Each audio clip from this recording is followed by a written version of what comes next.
Écoutez, je remercie beaucoup les organisateurs de m'avoir invité pour pour débuter cette session sur la fatigue, en essayant d'exposer un petit peu le problème. Donc, comment on peut définir la fatigue liée au cancer? Une sensation subjective et persistante de fatigue ou d'épuisement physique, émotionnel ou cognitif lié au cancer ou à son traitement, disproportionnée par rapport à l'activité physique récente et ayant des conséquences sur le fonctionnement quotidien. C'est un problème très fréquent. 80% des patients en cours de traitement, et on peut en voir de multiples raisons dans le choc émotionnel des annonces de mauvaises nouvelles, dans la rupture brutale du mode de vie, dans les difficultés affectives sur le plan familial ou socio-professionnel, le stress généré par les investigations multiples, parfois invasives, l'agressivité des traitements et les contraintes physiques du planning hospitalier. Il y a aussi 40% de fatigue dans toutes les études chez les patients guéris de leur cancer. Et puis, bien sûr, pour les patients en situation palliative, la fréquence de la fatigue augmente pour atteindre à peu près 100%, peut-être 99% des patients en fin de vie. Alors, il y a habituellement, dans notre discussion avec les patients, on voit émerger 3 dimensions de la fatigue. La fatigue physique, qui est peut-être la fatigue la plus évidente, les difficultés à l'effort physique, les difficultés d'alimentation avec perte de poids. On voit aussi parfois des patients se plaindre d'une fatigue plus psychologique, l'irritabilité émotionnelle, l'anédonie, l'envie de ne plus rien faire, les troubles du sommeil. Et puis d'autres patients se plaignent plutôt d'une fatigue avec une dimension cognitive, en évoquant des problèmes de concentration, de troubles de la mémoire, de somnolence diurne ou de perturbation du rythme nictéméral. Il y a énormément d'échelles de la fatigue, 43. On peut se demander pourquoi il y a besoin d'autant d'échelles. Elles sont, par exemple, les plus connues, la sous-échelle fatigue du QLQC 30, la sous-échelle fatigue de l'échelle de qualité de vie américaine FACT, l'échelle de la fatigue, qui compte 11 items, le BFI, qui est également traduit en français, qui compte 9 items, le MFI 20, qui compte 20 items, une échelle française. Bon, il y en a encore beaucoup d'autres. Ce sont vraiment des échelles à réserver, je pense, à la pratique de la recherche clinique, parce qu'on voit bien au quotidien qu'il y a un effet de saturation des patients lorsqu'ils répondent à ce genre d'échelle, voire même contre-productif, avec une espèce d'espoir ou d'attente suscitée par le remplissage des questionnaires qui, malheureusement, du fait des encore insuffisantes possibilités de prise en charge, sont déçus par la suite. Au quotidien, on utilise quand même assez souvent l'échelle numérique de la fatigue, les patients à la cote de 1 à 10, et c'est un outil essentiel du dépistage, notamment des fatigues modérées ou sévères. Et je rappelle que la fatigue fait partie des 10 symptômes qui sont évalués dans l'échelle d'Edmonton. Alors, juste une petite remarque sur la différence entre la fatigue et l'état général. C'est souvent 2 mots qui sont utilisés de manière un peu confuse dans nos pratiques cliniques. C'est pourtant bien différent. La fatigue est une notion subjective. L'état général est une notion objective des capacités physiques. C'est dans l'échelle de l'OMS, le score OMS, une hétéroévaluation, ce qui pose quelques problèmes. Sachant que du coup, on va évaluer l'OMS par des déclarations du patient. Encore faut-il qu'on ait quand même posé quelques questions et non pas simplement scorer un OMS sur un aspect extérieur. Les questions fondamentales à poser, c'est quel est le pourcentage de votre activité physique dans la journée ? Pouvez-vous faire votre toilette seul est un élément important aussi, une petite question simple qui peut permettre de mieux préciser l'OMS. On voit régulièrement dans des dossiers, encore hier, je voyais un dossier où il y avait marqué « Le patient reçoit de l'aide pour sa toilette, il est OMS 1 ». C'est des choses compliquées à comprendre. Peut-être qu'il faudrait aussi rappeler des règles fondamentales. On ne peut pas mettre un OMS dans des périodes de situation aiguë ou lorsque le patient a des complications orthopédiques, comme une jambe dans le plâtre, neurologique, une compression médulaire ou une insuffisance respiratoire terminale. C'est des petits rappels qui pourraient peut-être nous aider au quotidien. Alors, les causes de la fatigue sont multiples et c'est bien la difficulté de la prise en charge de ce symptôme pour les patients, c'est qu'en général, il n'y a pas, bien sûr, une seule cause. Le cancer lui-même, perturbation du métabolisme basal, les traitements anticancéreux, la douleur, l'anémie, la fatigue qui existait avant le traitement, les comorbidités, le manque d'activité physique, une alimentation insuffisante, les effets secondaires du traitement, la dépression, les troubles du sommeil. Rapidement, pour bien insister sur le caractère multidimensionnel de la fatigue, un patient qui va être opéré va être fatigué aussi parce qu'il va bénéficier d'une anesthésie générale, qui va éventuellement faire des complications post-opératoires à type d'hémorragie ou d'infection, et que le stress physique et psychique de la chirurgie est important. Pareil pour la chimiothérapie, avec l'asthénie qui est aiguë dans les 10 jours, mais qui est aussi cumulative, qui provoque de l'anémie, de l'aplasie, des nausées, de la mucite et des diarrhées. Pareil pour la radiothérapie, qui nécessite des déplacements quotidiens, qui a de nombreux effets secondaires, qui peut être douloureuse, stressante. Et un point important à souligner pour les patients en cours de traitement, s'ils ne sont pas correctement informés et éduqués, le manque d'activité physique va entraîner un déconditionnement physique qui lui-même va aggraver la fatigue avec une spirale infernale et un cercle vicieux. Alors, la physiopathologie de la douleur, probablement 2 grandes causes. Une fatigue plus musculaire qui va être liée principalement à la perturbation du métabolisme du muscle squelettique, en particulier au niveau de la mitochondrie et du réticulum sarcoplasmique, avec un déficit de production d'ATP. Sachant qu'une étude a montré qu'une perfusion d'ATP pouvait réduire l'asthénie, mais qui n'a pas été confirmée par la suite. Probablement aussi une action au niveau du ganglion basal qui est impliqué au niveau central dans la motivation et le mouvement et sur lequel peut interférer des dérégulations au niveau de la dopamine ou de l'interféron alpha. Et puis une fatigue mentale avec une implication en particulier de l'axe hypothalamo-hypophysaire qui, comme vous le savez, est responsable de sécrétion hormonale avec un rythme circadien très important, notamment au niveau de la mélatonine et des corticoïdes. Et on constate chez les patients épuisés un aplatissement de la courbe de production diurne de corticoïdes, ainsi qu'une diminution de la sécrétion des hormones sexuelles, oestrogène, progestérone, testostérone et la dihydroépiandrostenedione. Alors, pour, en pratique clinique, explorer la fatigue, donc là, je vais me référer, et je ne pouvais pas ne pas le faire, au référentiel de l'AFSOS, qui permet de donner un petit arbre diffusionnel qui nous guide dans le quotidien.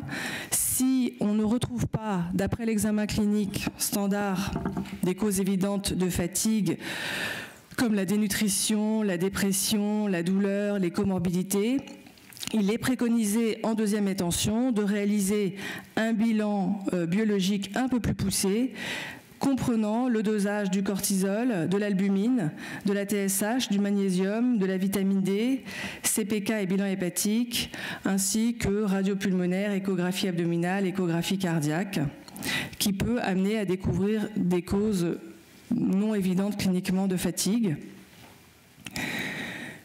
Pour les patients en rémission complète, dont on sait aussi que la fatigue reste un symptôme fréquent, on fera également un dépistage, bien sûr, de la récidive du cancer, de complications séquelles comme la dépression ou d'une maladie organique autre. Et bien sûr, en deuxième intention, on fera aussi un bilan biologique qui va rechercher à peu près les mêmes choses, dosage du cortisol, du magnésium, TSH, vitamine D, CPK, bilan hépatique. Alors, dans les recommandations du National Comprehensive Cancer Network Guidelines, on a ce petit arbre décisionnel qui préconise d'utiliser l'échelle numérique simple pour scorer la fatigue. Pas d'investigation complémentaire, mais juste une prévention en termes d'éducation sur l'activité physique s'il s'agit d'une fatigue d'intensité faible, score 0 à 3. Par contre, 4 et plus, on va considérer les possibilités de prise en charge en fonction du stade du patient, soit il est en traitement, soit il est en suivi, soit il est en fin de vie. Donc on va faire de l'éducation sur la fatigue, on va faire de la thérapie contemporale, on va toujours rechercher des causes, des facteurs traitables de la fatigue, et on va en dernier lieu considérer la mise en place de traitements psychostimulants. Alors, traiter une cause curable, je ne vais pas vous énumérer la liste des causes autres non directement liées au cancer, surtout que ça fera l'objet d'une intervention tout à l'heure. Thérapie de soutien, je pense que ça c'est vraiment quelque chose d'important, ce qu'on pourrait appeler thérapie comportementale, thérapie de soutien. Toujours écouter un patient qui va être soulagé de vous décrire un petit peu ce qu'il ressent. L'aider à trouver des stratégies d'adaptation, le coping des anglo-saxons, comme par exemple se faire aider plus, réduire ses objectifs en termes d'activité physique, ou bien modifier ses activités et trouver du plaisir dans d'autres types d'activités que celles qui nécessitaient beaucoup d'énergie et qu'il a moins. Explorer les représentations du patient et ses croyances par rapport à la fatigue, ça c'est très important. Comment il s'explique cette fatigue? Est-ce que pour lui, elle signifie quelque chose en termes de gravité de la maladie? Est-ce que pour lui, c'est l'échec de l'efficacité des traitements? Est-ce que pour lui, c'est une évolution tumorale mal dépistée par le cancérologue? Tout ça, ce sont des choses importantes à explorer qui vont pouvoir éventuellement réduire des malentendus, et puis bien sûr faire de l'éducation sur une hygiène de vie, une hygiène alimentaire et une hygiène du sommeil.